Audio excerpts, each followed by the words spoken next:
We got two new revelations from the Trump Assassination Task Force.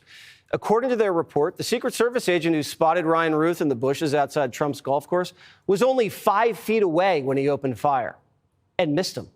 Not once, not twice, 6 times. He missed him 6 times from 5 feet. How does a trained agent who passed the firearms test miss a target away, 5 feet away? So let's start with the obvious question. How does a trained Secret Service agent miss a target 6 times from just 5 feet away? 6 from 5 feet. I mean, come on. But before we grab the pitchforks, let's think about it. There are a ton of reasons why this could have happened. You have adrenaline, equipment malfunctions, misaligned sights, you name it. I've been at the range before missing everything, only to realize my suppressor was loose or my optic was shifting under recoil. Stuff happens, even to the best of us. But let's not miss the bigger picture here. Just because someone is law enforcement or military doesn't mean they're automatically a great shooter. That's a myth we need to kill right now. So here's the deal. There's a huge difference between knowing how to shoot and being good at shooting. Some people are phenomenal shooters. They live at the gun range. Others are trained killers. They get the job done. But precision isn't the goal. I've talked to guys who have been in combat zones and they'll flat out tell you, I don't know much about guns. I just know how to use them. And I respect that honesty. Their training isn't focused on becoming firearm experts. It's about tactics, survival, and completing the mission. Meanwhile, I spend a ridiculous amount of time shooting. It's my job and my passion. So yeah, I'd probably outshoot a large number of cops and some soldiers in a range scenario, but that's not a flex. It's just the reality of putting in the reps on the range shooting. And here's what most people don't realize. Shooting isn't like riding a bike. If you're not practicing, your skills will atrophy. Trust me, I've seen it. Most cops don't get enough range time because their departments typically can't afford it. And many soldiers focus more on mission tactics than on marksmanship, so to speak. Sure, there are departments here in Texas where you definitely don't want to get into a gunfight with these officers because they can shoot. But for the most part, most cops, shooting is just a small part of a much bigger job to them. Now, here's the part people don't talk about. Humans aren't naturally wired to kill. Even in combat, history shows that most soldiers hesitate. In the Civil War, soldiers had the skills, proximity, and weapons to wipe out the enemy, but instead, they fired over their heads. In World War II, only 15 to 20% of soldiers in firefights actually fired their weapons. And in Vietnam, it took over 50,000 bullets to kill a single enemy. Why?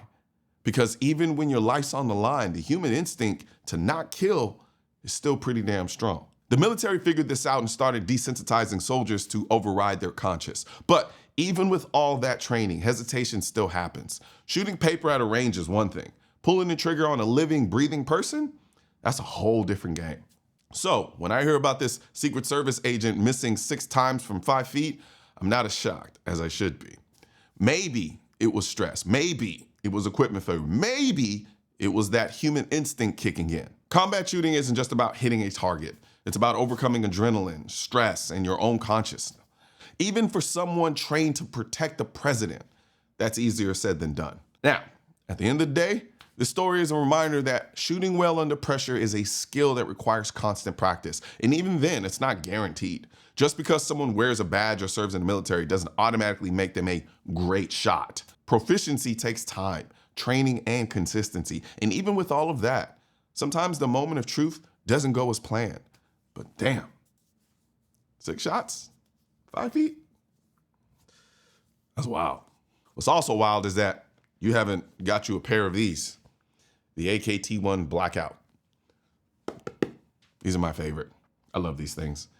These are my go-to wireless Bluetooth in-ear hearing protection.